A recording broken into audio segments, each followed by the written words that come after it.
3 चीजें, मेडिटेशन वचन के ऊपर, प्रार्थना, फोकस रखना, मेरा टारगेट क्या है उसे अचीव करना, डे बाय डे उसको पाना, उसकी तरफ बढ़ना। डिस्ट्रैक्शंस हजारों आएंगी आपके साथ और तब मालूम होगा कि आप आगे बढ़ेंगे या नहीं बढ़ेंगे। अब आप देखो यीशु मसीह की लाइफ में कितने बार डिस्ट्रैक्शन ने हमला किया, कितनी बार उसके फोकस को हिलाने की कोशिश की गई, पर बाइबल कहती यीशु मसीह प्रार्थना करने के लिए पहाड़ पे चले गए। जब क्रूस पे चढ़ाना था, यीशु मसीह का मन व्याकुल था, वो प्रार्थना करने के लिए चले गए। अपने फोकस को बनाए रखने के लिए उन्होंने प्रार्थना का इस्तेमाल किया, उन्होंने प्रेयर को यूज किया। एलीशा फोकस बनाए रखा और उसने सामर्थ को पाया। गेहजी का कोई फोकस नहीं था, वो सामर्थ को गवा बैठा। आज परमेश्वर ने आपको किस काम के लिए बुलाया? क्या उस विश्वासी होने के लिए? उस काम को जो परमेश्वर ने आपको सौंपा, क्या आप उस पे खड़े? अगर आप खड़े तो खुदावंद का प्लान देखना, वो किस तरह से आपको आगे लेके जाता और किस तरह के आपको ग्रेटनेस की सीढ़ी वो चढ़ाता, आप खुद हैरान होंगे। और अगर आप हट चुके हैं, बाइबल कहती, पौलुस कहता प्रचारक और भी दोषी होंगे। आप 2 उंगलियां देखो, अगर ये हम हैं मान लो और ये परमेश्वर, और हम दोनों सीधे चल रहे हैं। अगर ये परमेश्वर हैं और ये मान लो ये मैं हूं या आप हैं या कोई भी है, अगर 1 इंच भी टेढ़ा हो जाए तो ये 1 इंच टेढ़ा कहीं से कहीं पहुंच जाएगा जब थोड़ी दूरी होगी। ऐसे लोग जो प्रीच करते, मैंने उनको रॉन्ग चीजें करते हुए देखा है, रॉन्ग प्रोफेसीज करते हुए देखा, डेटा से, चीजों से। 1 इंच भी इधर उधर जाओगे तो कहां पहुंचोगे? खुद प्रीच करके हम खुद इस बात पे अगर नहीं चलेंगे तो फिर क्या होगा? फिर पनिशमेंट के अलावा और क्या होगा? हम ये जानते हैं कि फोकस के साथ हमें चलने के लिए बुलाया गया। कब तक रखना है? जब तक उस काम को पूरा करके हम परमेश्वर के पास नहीं चले जाते। उसको पूरा करने के लिए मुझे वचन पढ़ना पड़ेगा, मेडिटेट करना पड़ेगा वर्ड के ऊपर कि वर्ड क्या कहता है, वर्ड क्या कहता है। आपके आसपास की सिचुएशंस आपको मजबूर कर देंगी कि आप परमेश्वर का सहारा ना लें, आप कुछ और अल्टरनेटिव देखें। लिखा, इसहाक की वो पत्नी जो उसके बाप के नौकर ने लेके आई थी, बोला था खुदा ने मुझे दर्शन दिया, खुदा ने मुझे ये विजन दिया और खुदा ने मुझे निशानियां दी हैं और ये तेरी पत्नी है। और उस पत्नी से 20 साल कोई बेबी ना होना, आपको क्या लगता है उसका शैतान ने क्या हाल किया होगा? कि ये लाखों करोड़ों रुपए जब तेरा बाप छोड़ के गया, किसी काम का नहीं, तेरे नौकर खाएंगे, चल दूसरी शादी कर। और वो जानता था दूसरी शादी मेरे बाप ने भी की थी और इस्माइल पैदा हुआ था जिसने मुझे तंग किया था। सुनो,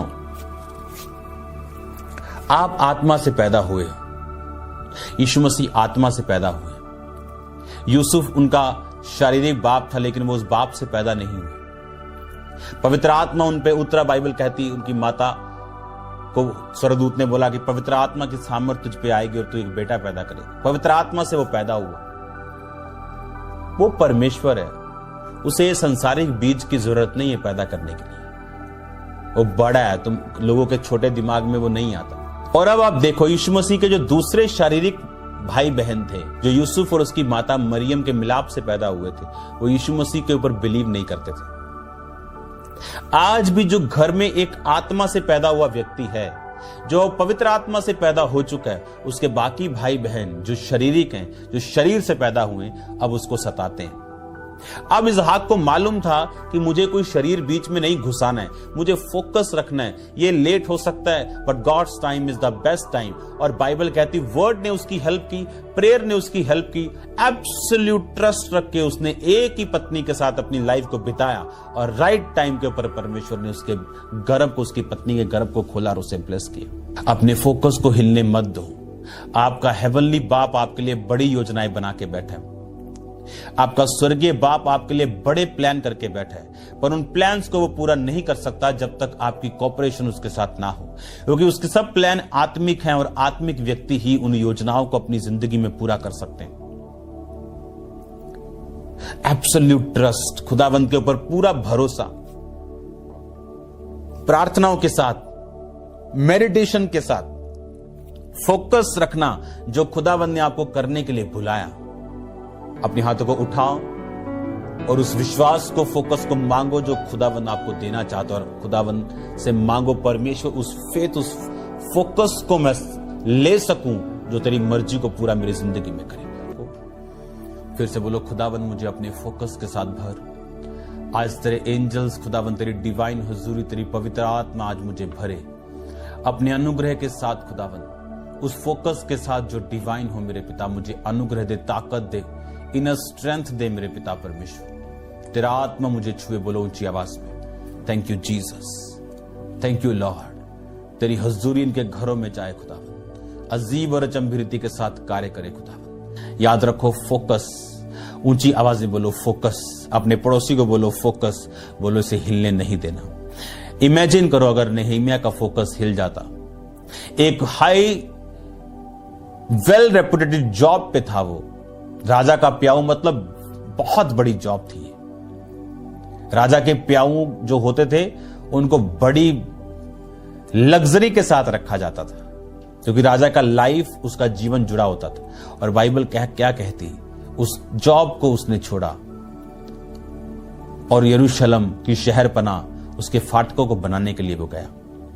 वहां गया तो विरोधियों ने उसको डराया, वो नहीं हटा। उस पे अटैक करना चाहा, वो नहीं हटा। यहां तक उसके बाद मसीही यानी यहूदी लोगों से मिल गया, और एक यहूदी कहता है नेहमिया से, तेरे को पकड़ने आ रहे हैं लोग, जा चर्च में भाग जा और परम पवित्र स्थान में चला जा। उसे मालूम था अगर ये परम पवित्र स्थान में जाएगा तो मैं अपने लोगों को मैं शोर मचाऊंगा, देखो देखो वहां गया जिसके जाने की आज्ञा नहीं, उसको मार देंगे। पर परमेश्वर उसके साथ था, उसने अपना फोकस हिलने नहीं दिया। खुदावंद की कोई असाइनमेंट किसी को मिले तो वो याद रखना, पूरा करना उसे आसान नहीं जितना आप समझते हैं। उस असाइनमेंट को पूरा करने के लिए आपको सब कुछ दांव पे लगाना पड़ेगा। आपको अपनी मर्जी का ख्याल नहीं रखना पड़ेगा, लेकिन जब वो असाइनमेंट पूरी होगी आपका नाम सदा चमकता रहेगा। ऐसे हजारों लोग हैं जिन्होंने परिवार के लिए अपनी असाइनमेंट छोड़ दी, अपने आप के लिए छोड़ दी, 2-4 अटैक हुए छोड़ दी। God bless you all. खुदावंद आपको आपकी असाइनमेंट पूरा करने की ताकत और बरकत दे। याद रखो, आपको फोकस रखना है। बिना फोकस आप कुछ नहीं कर सकते। उस फोकस के लिए आपको सेक्रीफाइस करना पड़ेगा, आप बलिदान भी करेंगे, आपको बहुत सी चीजें आपको छोड़नी पड़ेंगी, लेकिन उस फोकस को अगर आप बना के रखेंगे, पिता की मर्जी को अगर पूरा करेंगे, आप मोस्ट ब्लेस्ड होंगे। और सब ऐसा नहीं कर सकते, बाइबल कहती, क्योंकि यह संकरा रास्ता है। आपको उस फोकस को बना के रखना है, उसको छिड़ने नहीं देना, उसको डिस्ट्रैक्ट अपने आप को नहीं होने देना, क्योंकि शैतान डिस्ट्रैक्शंस के साथ आपके साथ पंगे लेगा।